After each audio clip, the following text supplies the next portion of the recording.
We've all been there. That important task on your to-do list sits there for days, maybe weeks. We know we should tackle it, but we keep finding other urgent things to handle first. I used to beat myself up about this, assuming I just lacked discipline or focus. But after years of running a business and observing patterns in my own behavior and that of other entrepreneurs, I've realized something important. Procrastination isn't always the enemy. Sometimes it's trying to tell us something valuable. I'm Diego, Diego, and I talk about things that matter to me. A little while ago, I was reading a book, and it listed 3 reasons why we procrastinate. 1, the terror of being overwhelmed. 2, the fear of failure. 3, the fear of not finishing. They're legit, they make sense, but I thought there was holes. I thought there were some gaps, and there were more reasons that we procrastinate, or at least why I do, and probably why you do as well. There's really 2 big reasons. 1, I'm not convinced the effort justifies the potential reward. When you think that, your brain is essentially running this cost-benefit analysis, and the numbers aren't adding up. This often comes up in my mind around website upgrades. I know I need to fix a PDP. I know I need to change something on the website, but I'm like, I don't know. Is anybody even going to notice? I'm going to do all that work. Is it going to increase sales? Does it matter? Am I thinking that it's important, but it's actually not?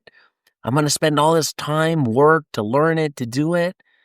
But is it going to make a difference? Sometimes your brain doesn't perceive the juice being worth the squeeze, so you don't do it. So that's reason number 1. You're not convinced that the effort is justified by the reward. Reason 2, deep down, you don't actually want it. Either someone convinced you it was important, or you've told yourself something that you should do, but it doesn't align with your true priorities or values. There's a lot of this happening on YouTube. Self-improvement's a good space. I watch those videos. You probably do too. One of the things that comes up a lot is, how great meditation is for your life. It's good for longevity. It's good for stress levels. It can help you sleep. And I often convince myself that it's important to meditate, but I can never quite get myself to do it. I'm not really a meditating person. It's not what I do. Maybe these types of videos and writing is my way of meditating, but the traditional meditating isn't me, so I put it off. That's reason 2. Deep down, you don't actually want to do it. That second reason's particularly sneaky, as entrepreneurs and anyone who watches YouTube were bombarded with advice about what we should be doing. Launch a podcast, build an email list, get on TikTok. If you watch every Gary Vee video, he would have you making videos all day, every day. And if you're not, he'd make you feel guilty about it.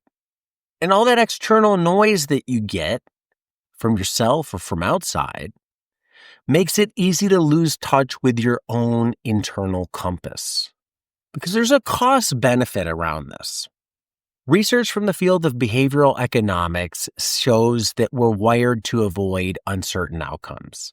A study from the University of California found that when faced with ambiguous rewards or uncertain rewards, people typically choose smaller, more certain rewards over potentially larger but less certain ones. I give you the chance to walk away right now with $5 or flip a coin and win 100. You win, you get 100. You lose, you get nothing. What do you choose? A lot of people would choose the $5 because that's a guarantee and the 100 isn't. As an entrepreneur, this plays out constantly. Should I spend a few months developing a new product? Is it worth spending time and energy on it? Should I run out a new marketing campaign? Will this partnership actually drive revenue? I see this all the time.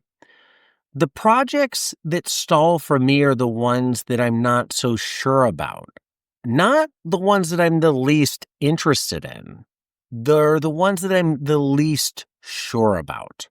I don't want to do a whole bunch of work into launching something, not to see the reward, because I've learned over time what it takes to come up with a new product and take it from idea and concept to full-blown product that you can sell to somebody. There's a lot of steps involved there. And if I don't have a high degree of certainty around it being a big success, when it comes to launch, I don't want to do it. I avoid it. And it's not a matter of how much I love it, because a lot of our own ideas we love, and I love some of my own ideas. But without that confidence, the love for the ideas doesn't matter. I want to see results. I don't want to do a whole bunch of work without a reward, no matter how much I like it, because I've been there and I've done that and I've learned my lesson. When we clearly can't see this link between effort and reward, procrastination becomes our default response. So if you're not sure, you stall. This isn't laziness. It's caution in disguise. Now, there can also be a misalignment problem. And this is the second reason that I talked about earlier. And it runs a lot deeper. Sometimes we procrastinate because we're trying to force ourselves to do something that we truly don't want to do. It doesn't align with our true priorities or values at this given time. Maybe you had an idea a long time ago and you've carried it with you through today, but you're a different person today than when you had that idea. So it's harder to pull the trigger on that old idea because you've changed. I can get swept up in this, making elaborate daily routines based on expert opinions of best practices. Researching it's fun, making the routine is fun, doing it, not so much. It just doesn't align with who I am and where I'm at in my life. There's this saying that what you do is your resume, or you are what you do. You might think something about who you are, or you might tell somebody this is who I am, but how you behave is really who you are. So if you're avoiding something, maybe that's just who you are. You shouldn't be doing it. Now, there's obviously a right and wrong. There are certain things we don't want to do that we should. You should eat healthy. You should exercise. You shouldn't go over the top on certain substances. But we're talking about aspirations, dreams, ideas, things that we want to do. It's not just me. I found this common amongst a lot of friends and peers who consume way too much content about what they should be doing. We end up with to-do lists filled with tasks that successful people say that we should be doing, but they don't necessarily serve our specific business or goals. When there's a misalignment between what we think we should do and what we actually want to do, our motivation crashes. We want wins every time. And research shows that when we pursue our goals that don't connect with our own intrinsic motivations, we deplete our mental energy much faster. If this doesn't serve me, then I'm really having to force myself to do it, and I get drained of that energy much, much quicker. How does this play out in business? Well, it's completely changed how I approach business decisions. For example, if I notice myself procrastinating doing something, like I said in Shopify, despite putting it on my to-do list for months, when I step back and honestly assess it, I start saying, this might not be worth the effort. The risk to reward or the effort to reward ratio might not make sense for my business at this time. There's an uncertain ROI or return on investment. Number two, I didn't actually enjoy the process and the time it would take compared to other things. That's the misalignment. If I enjoy doing website updates, it's a little easier to get into it, but I don't love doing it. And when the ROI isn't there, you have that double combination of procrastination, which causes you to step back and say, should I even do this in the first place? And a lot of times the answer is probably not. Once I admitted this and realized this, I could make a conscious choice and either find ways to improve the ROI, make it more certain and more enjoyable, or redirect that energy towards strategies that I believed in, enjoyed more, or had a higher ROI. When you go that path, the stress comes off immediately. My best productivity in other areas soared when I started dropping all this other stuff and wasting time on all this mental energy, feeling guilty about things that I wasn't doing, that I didn't have to do or didn't have the ROI there. After all, they aren't critical and they'll probably get done someday, as needed and when needed, just like everything else. When you feel procrastination, instead of beating yourself up about it, start looking at it as a tool, a decision-making tool. It's not a character flaw. You can use it as a feedback loop. Here's how. When I catch myself repeatedly putting something off, I pause and ask, which of these two issues is at play? If it's an uncertain ROI, I investigate it further. Can I run a small test first? Can I gather more data? Can I break it down into smaller steps with clearer outcomes? For return on investment, you either need to lower the investment or increase the return. All of these little tests enable you to do that in a quick, painless way.